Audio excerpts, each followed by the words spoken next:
নিজেই ঘরে বসে সূরা ফাতিহা দিয়ে জাদু কাটুন, কারো কাছে যেতে হবে না, কবিরাজের কাছেও যেতে হবে না, কারো কাছে যেতে হবে না। আপনি ঘরে বসে আপনার জাদু আপনি নিজেই কাটতে পারবেন। বর্তমানে ব্ল্যাক ম্যাজিক, জাদুটোনা, কুফরি কালাম ঘরে ঘরে ছড়িয়ে পড়েছে। অনেকেই আমাদেরকে ক্ষতি করার জন্য ষড়যন্ত্র করে, বিশেষ করে আমাদের কাছের লোকেরা কিন্তু আমাদের উপর জাদু করে, এটা অনেকে বিশ্বাস করে না। মনে রাখবেন, নবীজি সাল্লাল্লাহু আলাইহি সাল্লামকে কিন্তু ব্ল্যাক ম্যাজিক করা হয়েছিল। নবীজি সাল্লাল্লাহু আলাইহি সাল্লাম অসুস্থ হয়ে পড়েছিলেন, তিনি সুন্দর করে কথা পর্যন্ত বলতে পারতেন না, সাহাবায়ে কেরাম পেরেশান হয়ে গিয়েছিলেন। আল্লাহ পাক রব্বুল আলামিন ফেরেশতাদের মাধ্যমে জানিয়ে দিয়েছে নবী সাল্লাল্লাহু আলাইহি সাল্লামকে ব্ল্যাক ম্যাজিক করা হয়েছে। লাবিদ ইবনে আসাম এক ইহুদি নবী সাল্লাল্লাহু আলাইহি সাল্লামের চুল মোবারক নিয়ে 11টা গিরা দিয়ে জাদু করেছে। নবী সাল্লাল্লাহু আলাইহি ওয়াসাল্লামের উপর আল্লাহ পাক রব্বুল আলামিন দুইটা সূরা নাযিল করেছেন, সূরা ফালাক, সূরা নাস।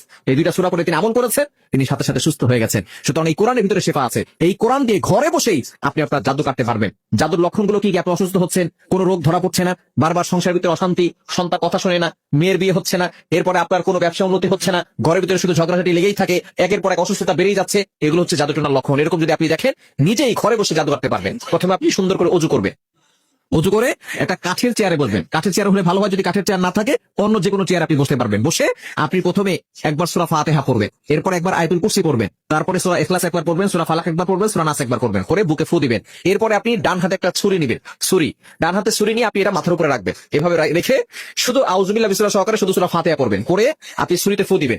ফু দিয়ে এই ছুরিটা শরীরের সাথে স্পর্শ না করে, টাচ না করে, আপনি সোজা একেবারে কপাল বরাবর, নাক বরাবর, বুক বরাবর সোজা দুইবার মাঝখানে রাখবেন। রেখে আবার ছুরিটা নিয়ে মাথার উপরে রাখবেন।